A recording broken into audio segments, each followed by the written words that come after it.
राजा की उदारता।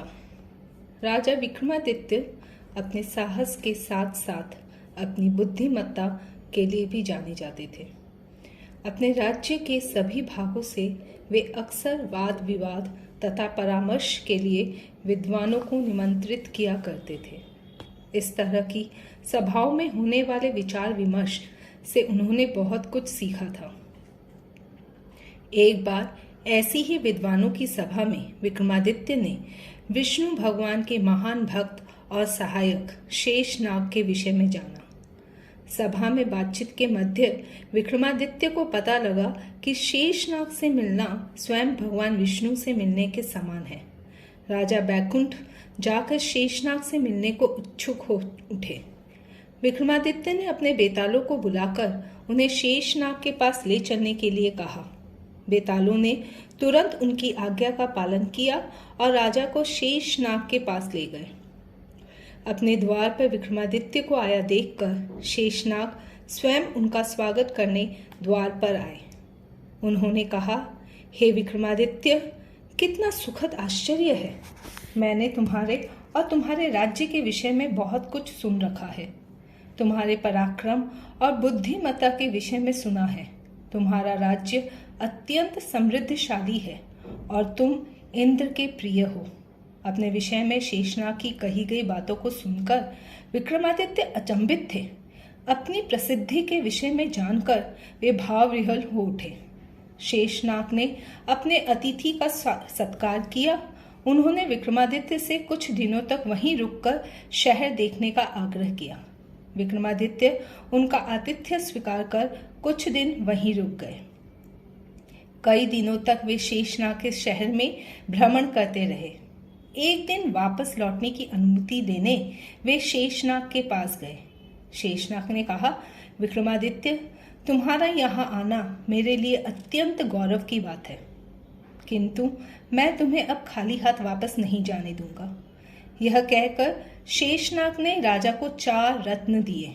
उन चारों रत्नों की अपनी विशेषता थी और वे दिव्य उपहार आशीर्वाद युक्त थे। विक्रमादित्य ने सहर्ष उन्हें स्वीकार किया। लौटते समय मार्ग में राजा की मुलाकात एक ब्राह्मण से हुई। उस ब्राह्मण ने राजा को रोककर उनका अभिवादन किया और कहा, हे राजन, क्या तेज है आपके चेहरे पर। लगता है आप अवश्य ही किसी दिव्य स्थान से आ रहे हैं। राजा ने कहा, हे ज्ञानी, आपने सही कहा। मैं शेषनाग के घर गया था। यह तो बड़े सम्मान की बात है। इसका अर्थ है कि आपको अवश्य ही दिव्य उपहार प्राप्त हुआ होगा।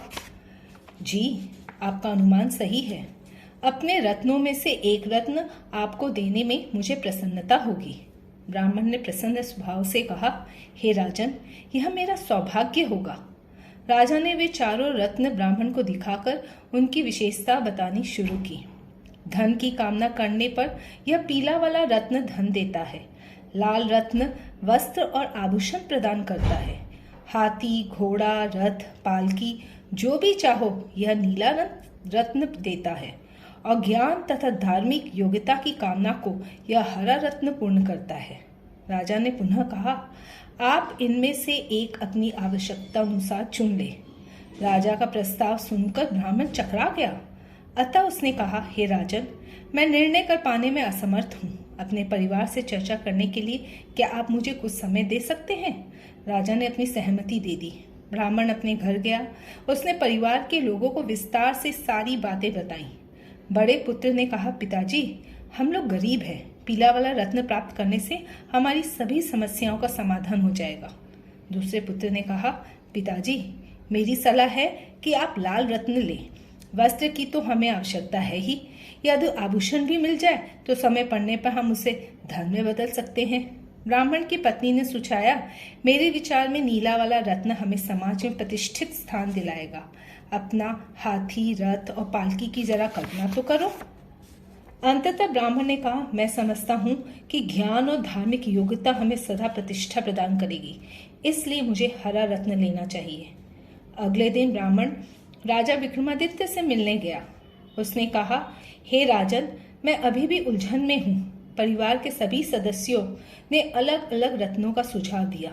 समझ नहीं पा रहा कि क्या निर्णय लूं। मुस्कुराते हुए विक्रमादित्य ने कहा, हे ज्ञानी पुरुष, आप चिंता न करें। आप चारों रत्न रख लें। आपके परिवार को उन सब की आवश्यकता है। इस प्रकार राजा ने बड़ी ही उदारता से चारों रत्न ब्राह्मण को दे दिया।